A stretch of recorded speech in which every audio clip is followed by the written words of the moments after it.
আসসালামু আলাইকুম রহমতুল্লাহ। আমরা মানুষের সাথে সৎ আচরণ একটু নিজের জ্ঞান থেকে বলার চেষ্টা করব। বলার আগে চিন্তা করব এই কথাগুলো আমি কেন বলবো, কিসের জন্য বলবো, এই বলার উদ্দেশ্যটা কী, এবং যে কথাগুলো বলবো সেই ভাষাগুলো বোঝার আমার বিপরীত সাইডের ওই ব্যক্তির বোঝার সক্ষমতা আছে কি না।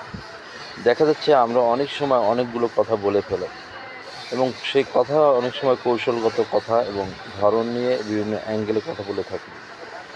সেই কথা বলার আগে বুঝতে হবে যে আমার বিপরীত সাইডে যে ব্যক্তিটা আছে সে আমার কথা বুঝবে কি না। তো সেই জন্যই ভেবে চিন্তে কথা বলা উচিত। আপনি মনে রাখবেন যে মুখের কথা এবং বন্দুকের গুলি, এই দুইটা যদি একবার বের হয়ে যায় সেটা কিন্তু আর ঢুকানো সম্ভব না। তো কারোর সাথে কথা বলার আগে চিন্তা করে নিতে হবে আমি কী বলছি, কেন বলছি, কিসের জন্য বলছি। আমরা অনবরত মানুষের সাথে কথা বলে যাচ্ছি, যে কথাগুলো কোনোই প্রয়োজন নাই।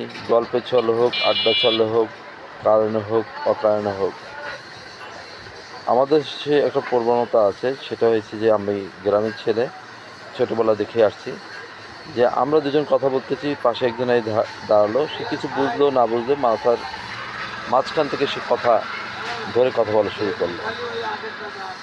আসলে এতক্ষণ কী বিষয় নিয়ে কথা হয়েছে, কী প্রসঙ্গ নিয়ে কথা হয়েছে, আমরা সেটা হয়তো বা উনি জানে না। মাঝখান থেকে উনি কথার একটা অংশ নিয়ে কথা বলা শুরু করে দিল।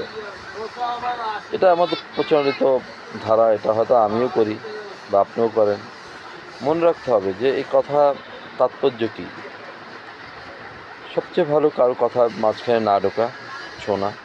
বিশেষ করে বাংলাদেশে যে বিষয়গুলো নিয়ে আলোচনা হয়, রাজনৈতিক আলোচনা, যার কোনো শেষ নেই, যার কোনো শুরু নেই, সেই আলোচনা থেকে যতটাই পারেন নিজেকে বিরত রাখবেন, ভালো হবে। বিশেষ করে বাংলাদেশে যে পলিটিক্যাল যে অবস্থা, অত্যন্তই দুঃখজনক খারাপ অবস্থা। বিশেষ করে যাদের অ্যাবিলিটি আছে, যাদের পসিবিলিটি আছে, এই ধরনের দেশগুলো থেকে ভালো কিছু সভ্য দেশে চলে যাওয়া। বাংলাদেশ থেকে অসংখ্য লোক পশ্চিমা দেশগুলো পাড়ি জমাচ্ছে, তার একটাই উদ্দেশ্য, একটাই কারণ, সেফটি কান্ট্রি। এই নোংরা রাজনীতির, নোংরা পরিবেশ, নোংরা মানুষের ব্যবহার, এগুলো থেকে তারা পরিহার চায়, আর কিছুই না। কারণ আমার দেশ অনেক ভালো, কিন্তু জবাবদিহিতা নাই। কেউ সম্মান শ্রদ্ধা বোধ আমরা করি না। সবাই ভালো থাকবেন, সুস্থ থাকবেন।